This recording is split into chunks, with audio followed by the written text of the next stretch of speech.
Hi, I'm Charlie Stockwell, part of Lynn Motorcycles in Triumph, London. We're here at the Bike Shed Show 2025.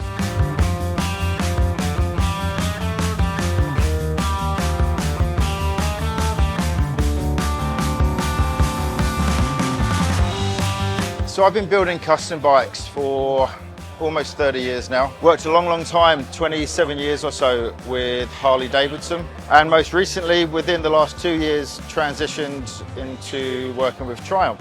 I think the Bonneville platform that we've been using for a lot of our custom builds over the past 2 years, it's very similar to what I've done in the past. A great platform, great chassis, but a great silhouette to work with already. So you may have seen in the last episode, I'm building the T100 custom Triumph for the global Triumph Originals custom bike competition in collaboration with Dougie Poynter. Oh, there she is, there she is. Hey man, how you doing? Good to see you. You too. Is this her? This is it, this is it. Oh my God. So we've got a lot of the details on at the minute. That is sick. Nice, eh? Yes. The workings with that were next to impossible, I'll tell you. Really?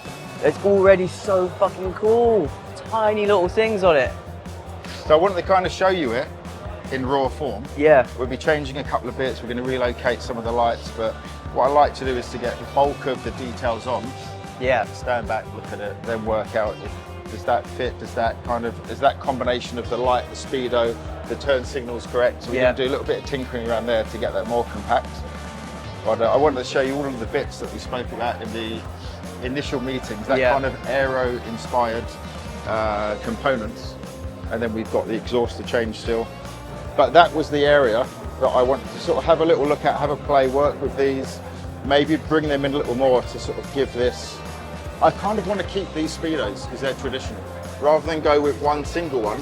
Yeah, yeah. So I've seen the bike for the first time. We're about 80% done, but seeing it like this with the paint stripped off and all of the colors that I've seen here at the Bike Shed and different things we can do with the paint, I think I'm more spun out than ever with like what I'm gonna do.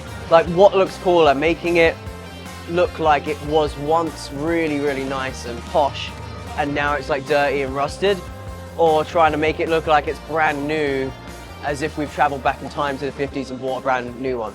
So I'm like even more like, I don't know. So watch this space to see if we're gonna end up with a rusted piece of crap that's awesome or a brand new shiny toy.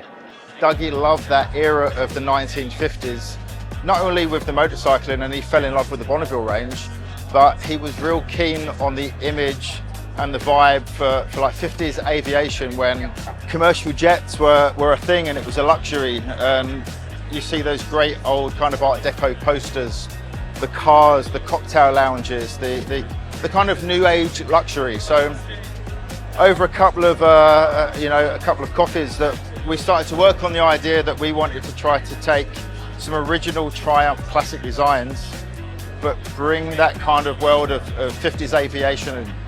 So you see the bike that's just over my shoulder here, you'll start to see some of those finishes, the aluminium, the fluted engine covers, the turned gas cap. We've worked with the lights that you would have seen on old British and American cars from the 1950s and 1960s. Beautiful little cast pieces, the headlamp that's real ornate. It's really about the finishes and the mouldings that you'd find and everything that take you back to the aviation world or the early classic car stuff. So the tail lamp's a nice little piece. That would have been a spot lamp, like a wing lamp for one of the old 50s planes. Took a long time to craft. All of the lenses are glass as well, so we've got to be careful with them. But like I said earlier, rather than going for off-the-shelf products, which we do have some of that as well, because nowadays we're lucky that there's a lot of good product out there, we want to use these little crafty pieces as well that make Dougie's bike unique. So Dougie and I went for a wander around the Bike Shed Show today. That it wasn't planned, but it was a good opportunity for him, because we haven't finished painting the bike yet or started painting it. We have the concept, we have the colours, we had our first ideas, but as this has happened at this stage of the build, it was nice to go and have a look and take inspiration from the other builders. Dougie got to meet Tom and Steve from the paint shop today as well. So, and we was able to change some of the ideas.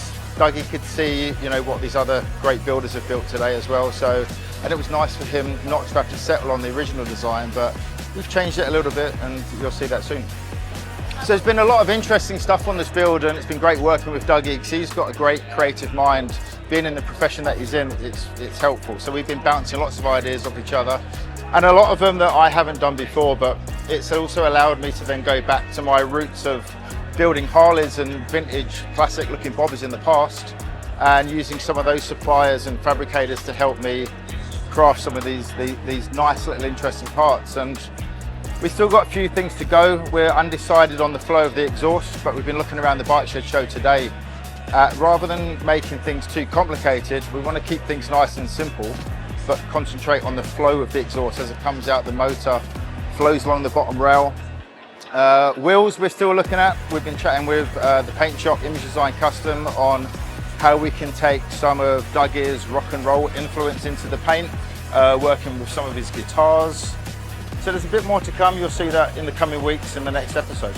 So we've only got a few weeks to go to get this finished, so we'll be back in the workshop later on tonight when the show is finished.